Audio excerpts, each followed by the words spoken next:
The leather journal trembled in my hands as I read the words for the third time. My daughter's careful handwriting spelling out exactly how she planned to poison my evening tea.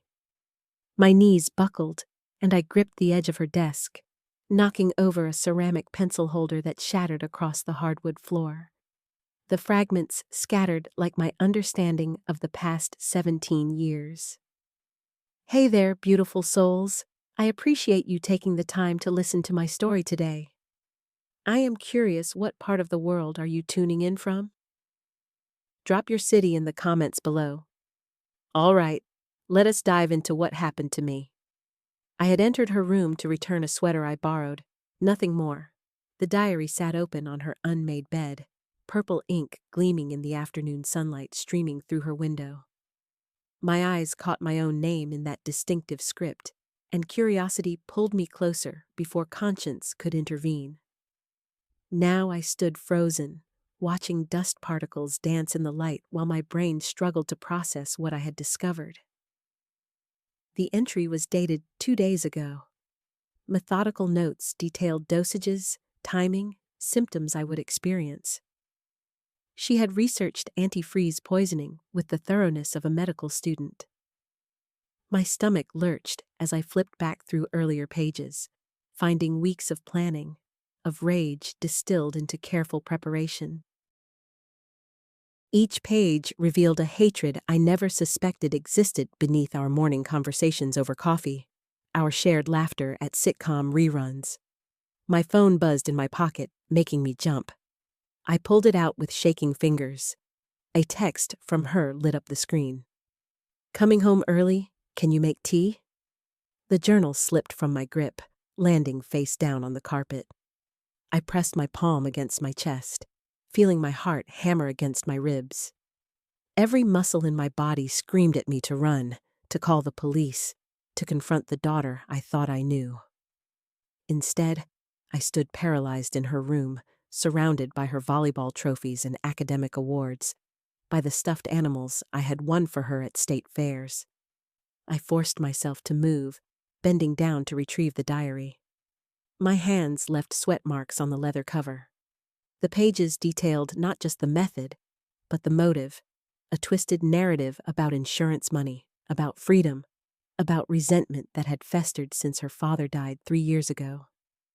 She blamed me for his heart attack, convinced my stress had killed him. Footsteps echoed on the front porch. I shoved the diary back onto her bed, trying to position it exactly as I had found it. The front door creaked open downstairs. Mom? You home?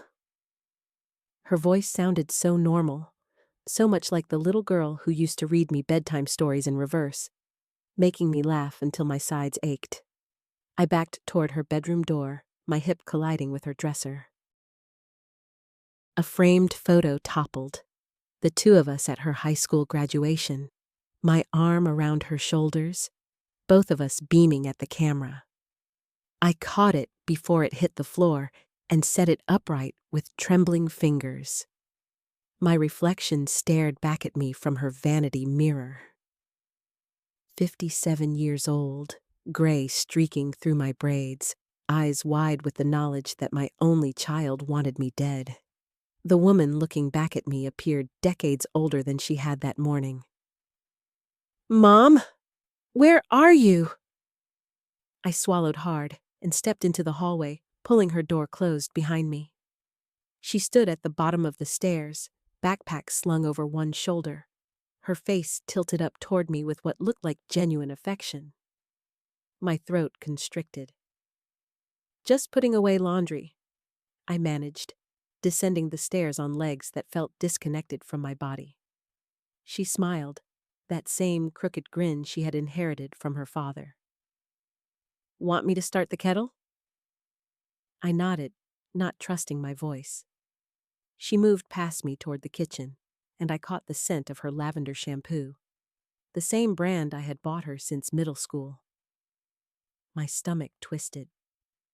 I gripped the banister, knuckles whitening against the dark wood. The kettle clanged against the stove. Cabinet doors opened and closed with their familiar squeak. I forced my feet to move, one after the other, following her into the kitchen where afternoon sunlight streamed through the yellow curtains I had sewn last spring. Everything looked exactly as it should.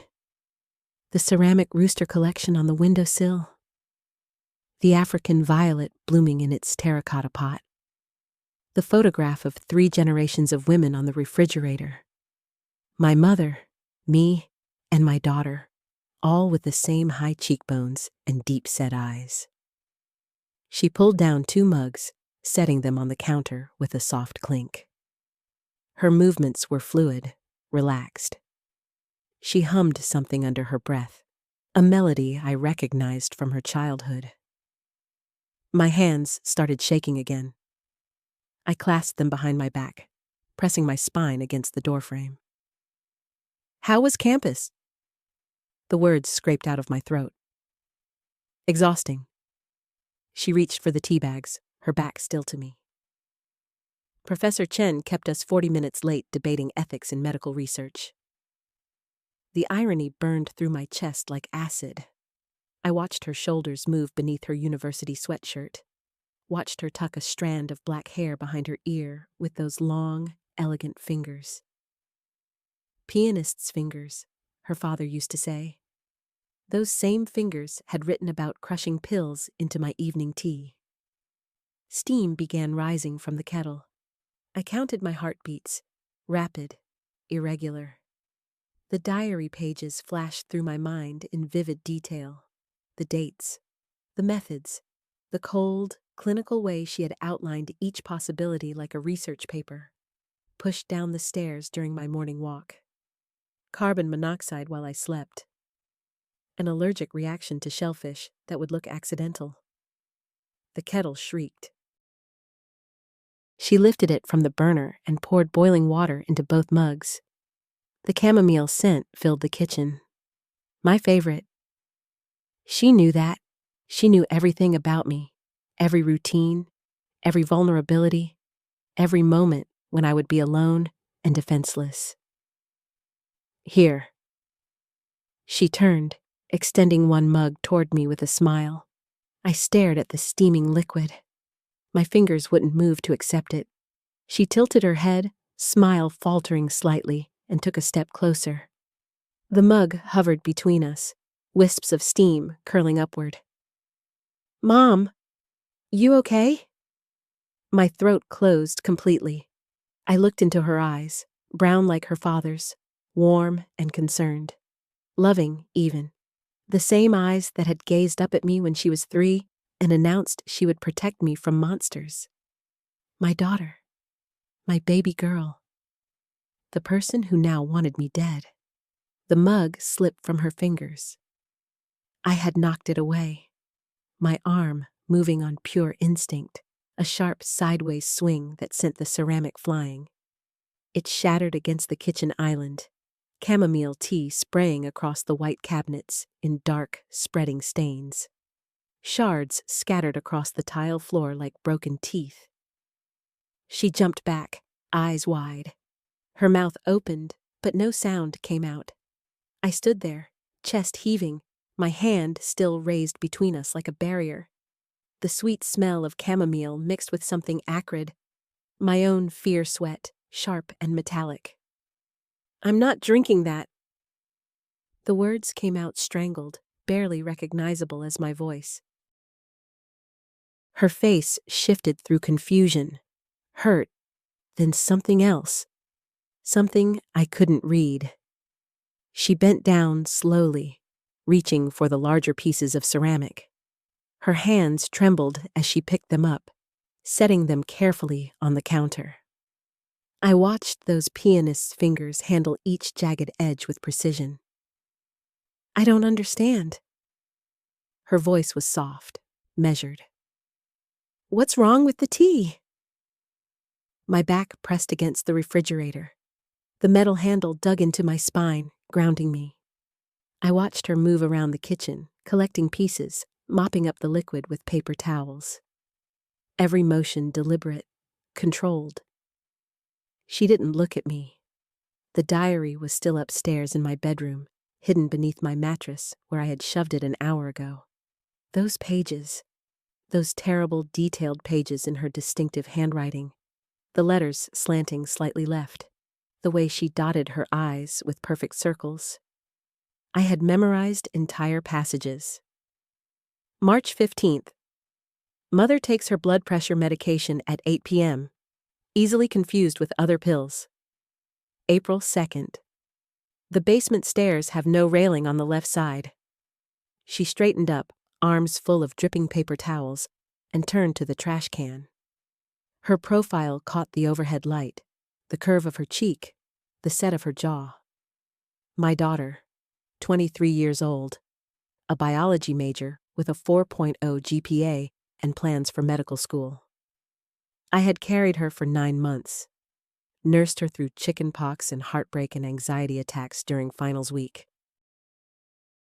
I forced myself to breathe normally, counting the inhales.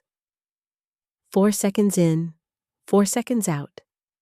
My therapist's voice echoed in my head, but the technique couldn't touch the ice spreading through my chest. I moved sideways along the counter, keeping distance between us, my slippers sliding on the wet tile where tea had splashed. She wiped the counter in slow circles, the paper towel making soft scratching sounds against the laminate. Her shoulders were tense, pulled up toward her ears. I recognized that posture. It was mine. The way I held stress in my body. Genetics. Biology. The same blood that ran through her veins. My phone vibrated in my robe pocket. I pulled it out with shaking fingers. A text from my sister, 3 states away. Call me when you can. I couldn't call anyone. What would I say? I read my daughter's detailed plans to murder me, and now she's in my kitchen at midnight? Mom. She said it without turning around. You've been different all week? Ever since... She stopped. The paper towel paused mid-wipe. My throat constricted. Since I found the diary, since I discovered it wedged between her mattress and box spring when I was changing her sheets while she was at her study group. Since I opened it thinking I'd find normal 23-year-old concerns, boys, grades, career anxiety, not methodical documentation of my routines, not sketches of the house layout with X marks in strategic locations. The refrigerator hummed behind me. I could smell the chamomile from the broken mug, sickeningly sweet. I had loved chamomile tea. Past tense. Everything was past tense now. She finally turned to face me, leaning back against the counter, arms crossed over her chest. Her sweatshirt had a coffee stain near the hem. I had bought her that sweatshirt last Christmas, soft gray cotton with her university logo. I remembered her face when she opened it, genuine delight in her eyes. Are you sick? She asked. Is there something you're not telling me? The question hit like a punch. My hand went to my chest automatically, fingers splaying across my sternum. She watched the gesture, her eyes tracking the movement. Those eyes, light brown like her father's, before he left us when she was 7. I had raised her alone, worked 2 jobs to keep her in a good school district, drove her to piano lessons every Tuesday and Thursday for 8 years. I pushed off from the refrigerator and walked to the kitchen table, needing to sit. My legs felt unstable. The chair scraped against the floor as I pulled it out, and I lowered myself down carefully, gripping the edges of the seat. The wood was cool under my palms. She remained standing, watching, waiting. I found something? The words came out barely above a whisper. Her expression didn't change. No surprise, no confusion. Just that same watchful stillness. She uncrossed her arms slowly, letting them hang at her sides. Her right hand flexed, fingers curling and uncurling. A nervous habit she'd had since childhood. The overhead light flickered. I had been meaning to change that bulb for weeks. It threw shadows across half her face, making her features strange and unfamiliar. My daughter, but not my daughter. I pressed my palms flat against the table, feeling the grain of the wood, small scratches and divots from years of meals. She took a step forward, then another. Her bare feet made no sound on the tile. She pulled out the chair across from me and sat down in one fluid motion, folding her hands on the table between us. Her knuckles were white. "What did you find?" Her voice was steady, clinical. I reached into my cardigan pocket, my fingers trembling as they closed around the folded pages. The paper felt thin, almost fragile, though I knew the words written on it were anything but. I pulled the diary pages out slowly and laid them on the table between us, the lined paper crinkling as I smoothed them flat with my palm. Her eyes dropped to the pages. I watched for any reaction, a widening of the pupils, a catch in her breath, a twitch at the corner of her mouth. Nothing. She stared at the pages like they were a grocery list, her expression empty and smooth as glass. The silence stretched.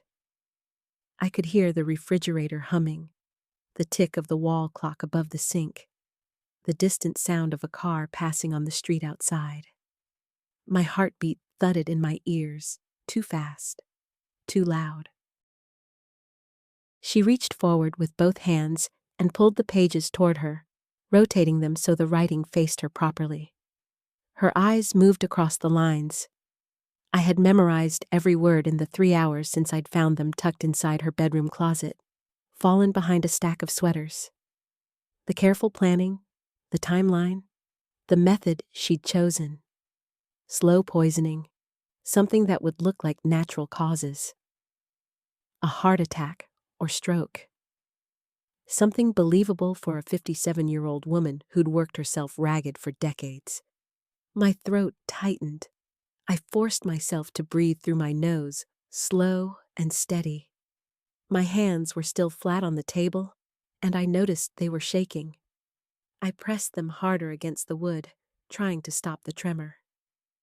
She finished reading and looked up at me. Still nothing in her face. She pushed the pages back across the table, the paper sliding on the smooth surface until it stopped against my forearm.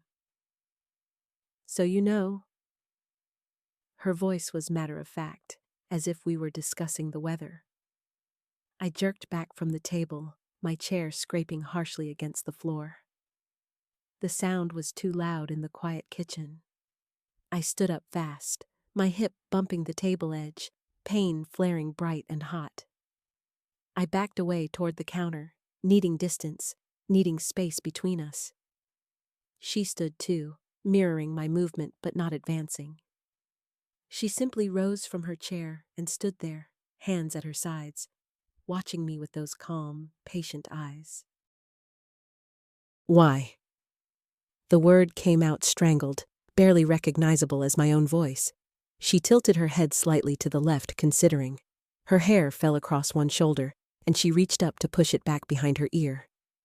The gesture was so familiar, so achingly normal, that my chest constricted.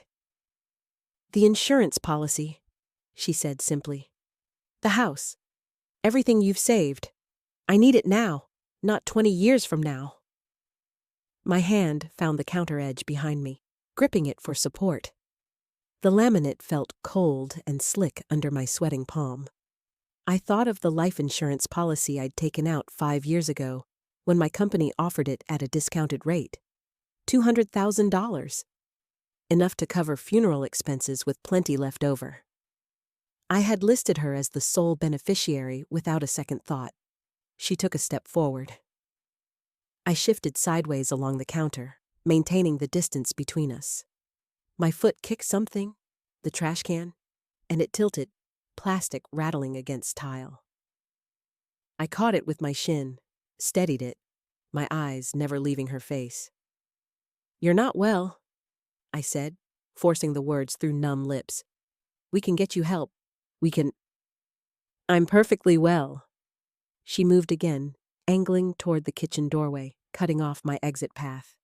Not aggressive, not rushing, just positioning herself with careful deliberation. I've thought this through carefully. I've researched everything. It would be painless for you. Quick. My back hit the refrigerator. The handle dug into my spine. I pressed against it, the metal cold through my cardigan. My eyes darted to the knife block on the counter to my right, 4 feet away. Too far. She saw me look and moved faster, crossing the distance between us in 3 quick strides. I flinched, throwing my hands up instinctively. She grabbed my wrist, her left hand on my right wrist, and squeezed. Her grip was strong, stronger than I expected. My fingers went numb. She pushed my arm down, pinning it against my side. "Don't make this harder," she said quietly.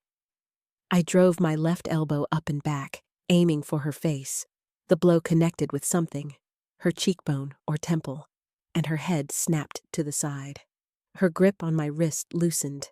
I wrenched free and shoved her hard with both hands against her chest.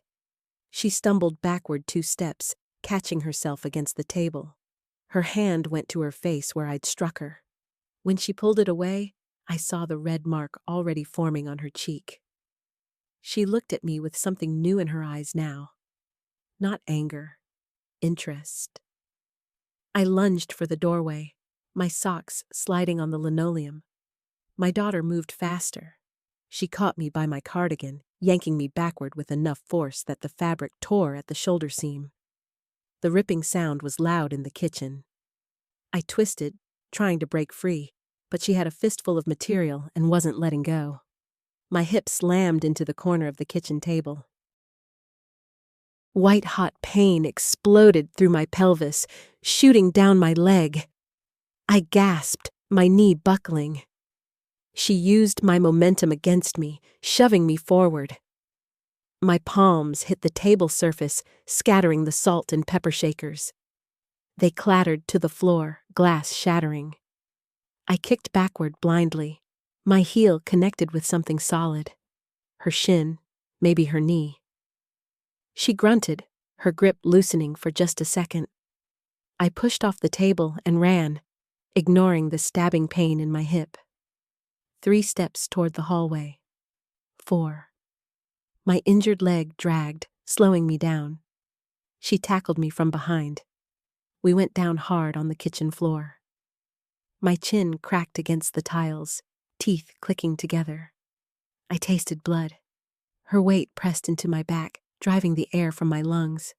I couldn't breathe, couldn't move. My cheek was flattened against the cold floor, and I could see under the cabinet.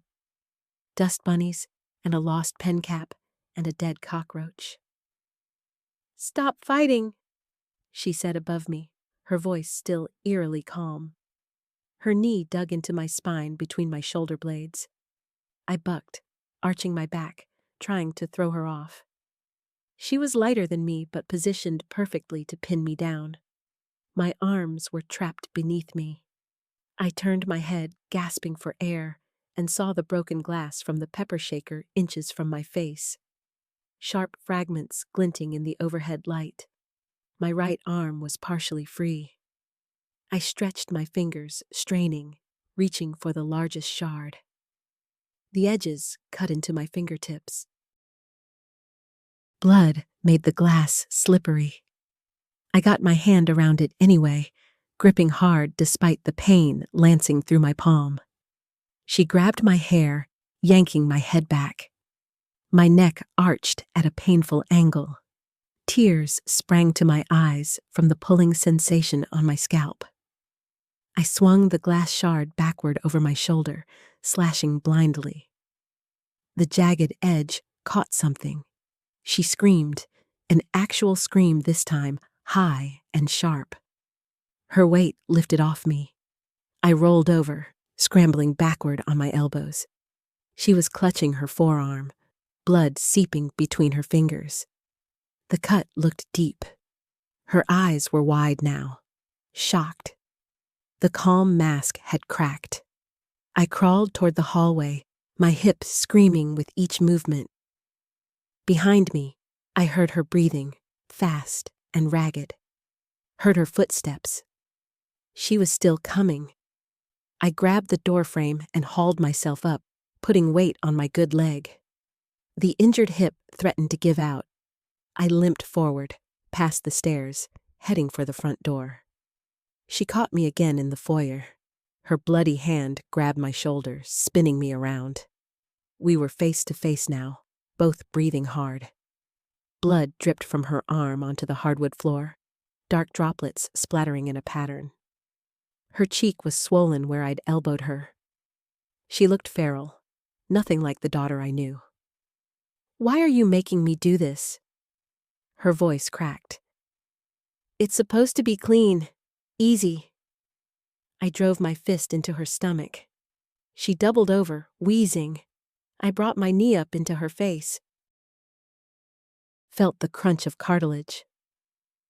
Blood exploded from her nose, spraying across my shirt and jeans. She fell backward, landing hard on her tailbone, both hands going to her face. I turned and ran for the front door. My fingers closed around the deadbolt. I twisted it. It didn't move. Still locked. My hands were shaking so badly I couldn't get a grip. I tried again, my breath coming in short, panicked gasps. Behind me, she was getting up. I heard her shoes on the hardwood, coming closer. I abandoned the deadbolt and lurched toward the living room. My hip sent white-hot bolts of pain up my spine with each step. The room was dark, except for the streetlight glow filtering through the curtains. I could hear her behind me, close enough that her labored breathing filled my ears. My hand found the lamp on the side table. Heavy ceramic base, sturdy enough. I spun and swung it in one motion. The cord ripped from the wall. The lamp connected with her shoulder as she lunged forward. She grunted, stumbled sideways into the coffee table. The glass top shattered beneath her weight, chunks and shards exploding across the carpet. She rolled through the broken glass, her clothing catching fragments that glittered in the dim light. Blood from her nose had painted her chin and neck dark. She pushed herself up on her hands, glass crunching beneath her palms. Stood slowly, swaying slightly. Her eyes found mine across the wreckage of the coffee table. "You're strong," she said, almost admiring. "Stronger than I thought." I threw the lamp base at her face. She ducked, and it sailed past, punching a hole in the drywall behind her. I grabbed the poker from the fireplace set, the metal cold and solid in my grip. She came at me fast, no hesitation this time. I swung the poker like a bat. She blocked it with her forearm. The impact made a sickening thud against bone. She screamed, a raw animal sound, but caught the poker with her other hand. We struggled for control of it, pulling back and forth. My feet slipped on the carpet scattered with glass. She was younger, had leverage, was forcing the poker toward my throat. The metal bar pressed against my windpipe. I couldn't breathe, couldn't push back. My vision started to narrow at the edges, dark spots blooming. I let go with my right hand and clawed at her face. My fingers found her broken nose and squeezed. She shrieked and jerked backward, releasing the poker. I gasped air into my burning lungs and swung the poker into her ribs. Heard them crack. She folded sideways, clutching her side, making small whimpering sounds. I didn't wait, ran for the kitchen, still gripping the poker. My hip was barely functional now, each step a grinding agony that made my eyes water. The kitchen was darker than the living room. I fumbled for the light switch, found it, flooded the room with harsh fluorescent brightness. The knife block sat on the counter where it always did. I dropped the poker with a clatter and grabbed the largest knife. 10-inch chef's blade. My hand was shaking so violently, the blade wavered in the air. Behind me, footsteps dragged across the hardwood. Slow, deliberate. She appeared in the doorway, hunched over her broken ribs. Blood covered the lower half of her face, dripping from her chin onto her shirt. Glass glittered in her hair and clothes. Her broken arm hung at an odd angle, but her eyes were still focused, still determined. "Just stop fighting." Her voice was thick from the blood, barely intelligible. "Let it happen. Get out of my house." She laughed, a wet, bubbling sound. Moved into the kitchen, one hand pressed against her ribs, the other reaching for the counter to steady herself. She knocked over the dish rack. Plates crashed to the floor, shattering. Neither of us looked down. I backed toward the pantry, keeping the knife between us. My spine hit the refrigerator. Nowhere left to go. She kept coming, each step measured despite her injuries. Blood dripped from her nose and arm, leaving a trail across the white tile floor. She lunged. I slashed with the knife, felt it connect, slice through fabric and skin. She hissed but didn't stop. Her hand closed around my wrist, squeezing until the bones ground together. My fingers went numb. The knife fell from my grip, bouncing on the tile with a metallic ring. I drove my knee upward into her injured ribs with everything I had left. The impact sent shockwaves through my leg. She made a sound like air escaping a punctured tire, and her grip on my wrist loosened just enough. I wrenched free and dove sideways, hitting the floor hard on my shoulder. The knife lay 3 feet away, spinning slightly on the tile. My fingers scraped against the blade as I grabbed for it. I felt the edge slice into my palm, but ignored the hot sting of blood. Rolled onto my back just as she dropped on top of me, her weight crushing the air from my lungs. Her knees pinned my arms to the floor. Blood from her face dripped onto mine, into my eyes, my mouth. The copper taste made me gag. She wrapped both hands around my throat. The broken arm didn't seem to matter anymore. Adrenaline, or madness, or both. Her thumbs pressed into my windpipe.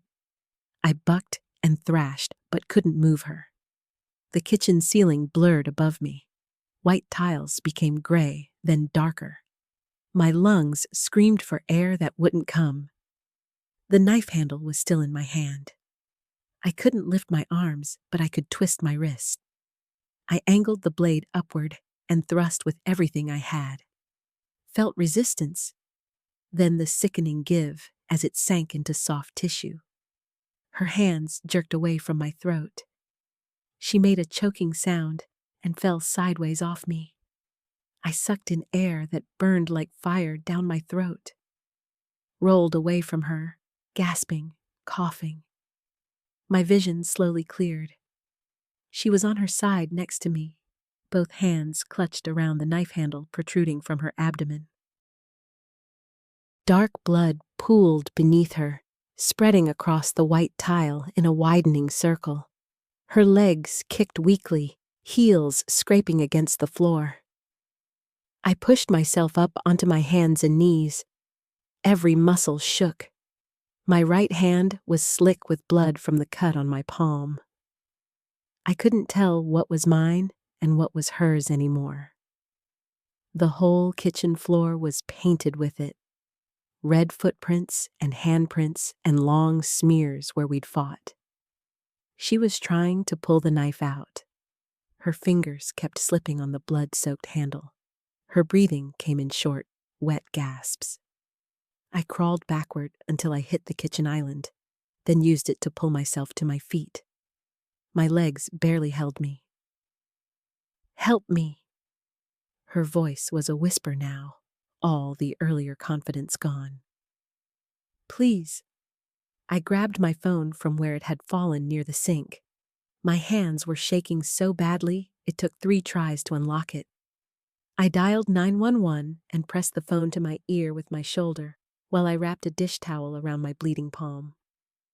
The operator's voice was calm and professional. I gave my address, my name, told her to send police and an ambulance. My voice sounded distant, like it belonged to someone else. I couldn't look away from the blood spreading across my kitchen floor. She had stopped moving. Her eyes were open, staring at nothing. Her chest still rose and fell, but each breath seemed shallower than the last. The knife handle rose from her stomach like some obscene monument.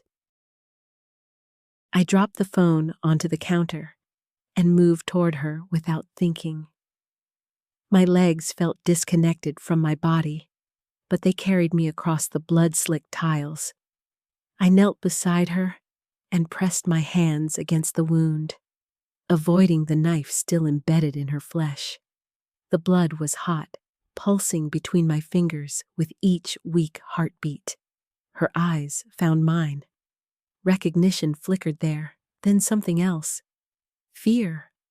Real fear, not the manufactured kind she'd worn like armor when she'd been in control. Her lips moved, but no sound came out. "Don't move." My voice cracked. "Ambulance is coming." I kept pressure on the wound, feeling her blood soak through my already stained clothes. The warmth spread across my lap, my knees. The kitchen smelled like copper and something sharper, more acrid. I'd never forget that smell. It would live in my nose forever, in my memory, in my nightmares. Sirens wailed in the distance, growing louder. Blue and red lights began to strobe through the kitchen windows, painting the white cabinets in alternating colors. I heard car doors slamming, heavy footsteps on my front porch. Someone pounded on the door. "In here!" I shouted. "Kitchen! Back of the house!" The front door crashed open. Multiple sets of footsteps thundered through my living room. 4 police officers burst into the kitchen, guns drawn, followed immediately by 2 paramedics with equipment bags. The officers' eyes went wide at the scene. The blood, the knife, both of us covered in red. "Hands where I can see them." The first officer's gun was pointed at my chest. I raised my hands slowly, blood dripping from my fingers. The wound in my daughter's stomach immediately began pumping blood faster without the pressure. One of the paramedics rushed forward and took my place, gloved hands moving with practiced efficiency. The second paramedic dropped beside him, already pulling out supplies. "She stabbed me first." The words came out flat. "The knife. She attacked me. I was defending myself." An officer moved behind me and pulled my arms back. Cold metal circled my wrists. The handcuffs clicked shut, tight enough to bite into my skin. He guided me away from the paramedics, away from my daughter, until my back hit the refrigerator. I slid down to sit on the floor, my bound hands trapped awkwardly behind me. The paramedics worked with controlled urgency. One of them called out blood pressure numbers that meant nothing to me.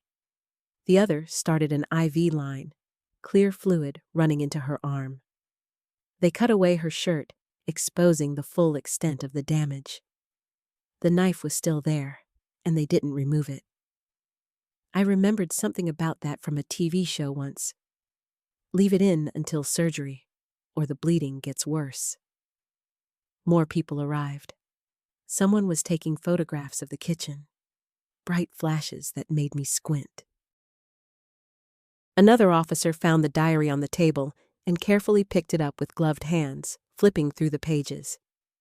His face remained neutral, professional, but I saw his jaw tighten as he read. "Ma'am, we need to take you in for questioning." The officer who'd handcuffed me crouched in front of me. His name tag read, Martinez. "You have the right to remain silent." I barely heard the rest of the Miranda warning. My eyes stayed fixed on the paramedics loading my daughter onto a stretcher. They'd stabilized the knife somehow, secured it so it wouldn't move during transport. Her face was gray, lips bloodless. An oxygen mask covered her nose and mouth, fogging with each shallow breath. They wheeled her past me toward the front door. Our eyes met for just a second. No recognition there now, just distance. Like she was already somewhere else, somewhere I couldn't follow. The wheels of the stretcher left red tracks across my hardwood floors. Officer Martinez helped me to my feet. My legs had gone numb from sitting in the same position. He guided me through my own house, past furniture I'd picked out, photos on the walls of happier times. My neighbors had gathered on their porches, drawn by the sirens and flashing lights. They stared as Martinez walked me to his patrol car, one hand on my elbow, the other on my shoulder. He opened the back door and placed his hand on top of my head as I bent to get in, just like in the movies. The seat was hard plastic, designed to be hosed down. A metal grate separated me from the front. Everything smelled like industrial cleaner and old fear. Through the window, I watched more people entering and leaving my house. Crime scene investigators in white suits, more officers, a detective in a rumpled suit who stopped to examine the front door, the one my daughter had entered through just an hour ago. Was it only an hour? It felt like years had passed in that kitchen. The ambulance pulled away, sirens screaming. I tracked it until it disappeared around the corner. Martinez got into the driver's seat and started the engine. He didn't speak to me, just adjusted his mirror and pulled out onto the street. I watched my house recede through the back window until we turned and I couldn't see it anymore. Block 1010. The coastal air hit differently now. Salt and freedom mixed together in every breath. I stood on the balcony of my small apartment, 3 states away from everything I'd left behind, watching pelicans dive into the morning surf. 6 months had carved new lines into my face, but my hands no longer shook when I held my coffee cup. The courtroom had been ice cold that final day.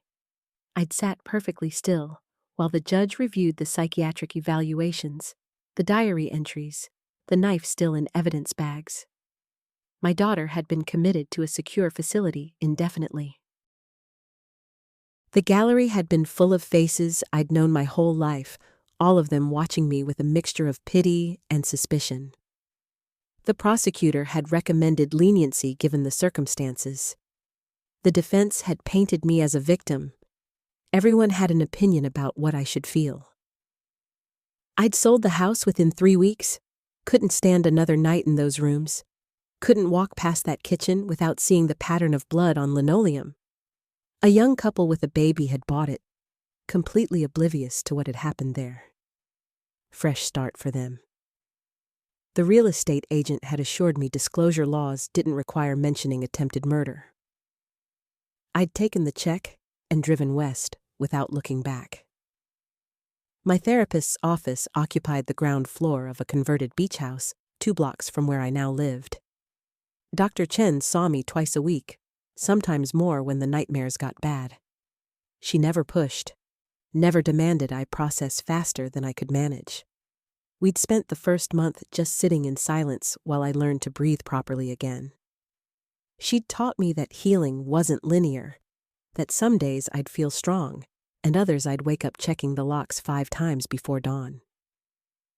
The scars on my abdomen had faded to thin white lines. I traced them sometimes in the shower, physical proof that I'd survived. The hospital had kept me for 4 days after surgery. 17 stitches, internal bleeding controlled, no permanent damage to vital organs. The nurses had been kind but distant, unsure how to treat someone who'd been stabbed by her own child. I'd overheard 2 of them talking outside my room, debating whether I'd missed warning signs, whether I should have known. My new job at the community center started at 9. I worked the front desk, checking people in for yoga classes and senior swim sessions. Simple work, uncomplicated. My coworkers knew me as someone starting over after a divorce. I never corrected that story. The lie felt kinder than the truth, easier for them to digest over lunch breaks and idle conversation. The center's director, Ms. Richardson, had hired me despite the employment gap. She was 73 with steel gray hair pulled into a tight bun, and she asked no questions when I'd fumbled through explaining my recent difficulties. She'd simply nodded, reviewed my references from 10 years ago, and offered me the position. I suspected she understood running from something, though we'd never discussed it directly. I rode my bicycle to work now, legs pumping along the beachside path, while joggers and dog walkers passed in both directions. The exercise helped drain away the excess adrenaline that still flooded my system without warning. My doctor had explained it was normal after trauma, this constant state of hypervigilance. My body had learned that safety was an illusion, that danger could wear a familiar face. The letters from the facility arrived every 2 weeks. My daughter's therapist sent progress reports, careful clinical language describing medication adjustments and behavioral improvements. I read them once, then filed them in a drawer I rarely opened. The therapist had suggested supervised contact might be possible eventually, maybe in a year or 2. I hadn't responded to that suggestion. Some bridges stayed burned for good reason. At lunch, I sat on the beach with my sandwich, feet buried in warm sand. The sun bleached everything bright and clean. Tourists played volleyball nearby, their laughter carrying on the wind. Children built elaborate castles near the waterline, shrieking when waves threatened their architecture. Normal people doing normal things, living lives untouched by the kind of darkness that had consumed my family. A woman about my age jogged past, then doubled back. She had kind eyes and sweat-dampened hair pulled into a ponytail. "You're new at the center, right? I've seen you at the desk." "Started last month." "I'm Ruth. I teach the evening watercolor class." She extended her hand, and I shook it, her grip firm and warm. We made small talk about the weather, about the center's programs, about nothing particularly important.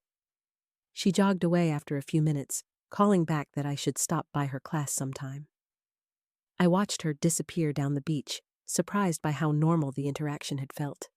My apartment stayed sparse by design. Minimal furniture, few decorations, nothing that felt too permanent. I could pack everything into my car within an hour if I needed to run again. The lease was month to month. Dr. Chen said this was a coping mechanism, this refusal to put down roots. We were working on it. Evening walks had become ritual. I traced the same route every night, watching the sun sink into the Pacific, while seabirds wheeled overhead. Other regulars nodded in recognition now, these strangers I'd never spoken to but saw daily. The woman with 3 golden retrievers.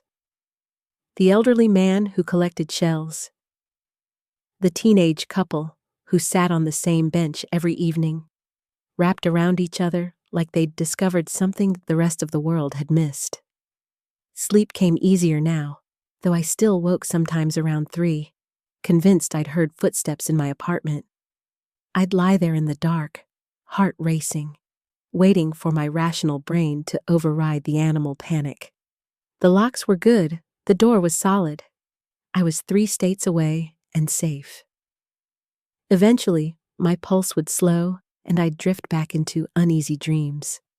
I'd stopped checking her social media months ago, stopped torturing myself with the photos from before, when I'd thought I understood my own daughter. Those pictures showed a stranger now, someone whose inner landscape had been completely foreign to me. The realization that you could raise someone for 23 years and never truly know them hollowed out something fundamental in my understanding of reality. But the sun still rose. The waves still crashed. My body still knew how to move through space, to complete tasks, to exist. Some days that was enough. Did you like my story? And which city are you listening from? Let's meet in the comments. If you like the story, You can support me by sending a super thanks so I can keep bringing more stories like this. Thank you so much for your sweet support. I'm looking forward to your comments on the story. On the screen, you can see 2 new life stories that I highly recommend. There's so much more on my channel. Don't forget to subscribe. See you in the next life story. With love and respect.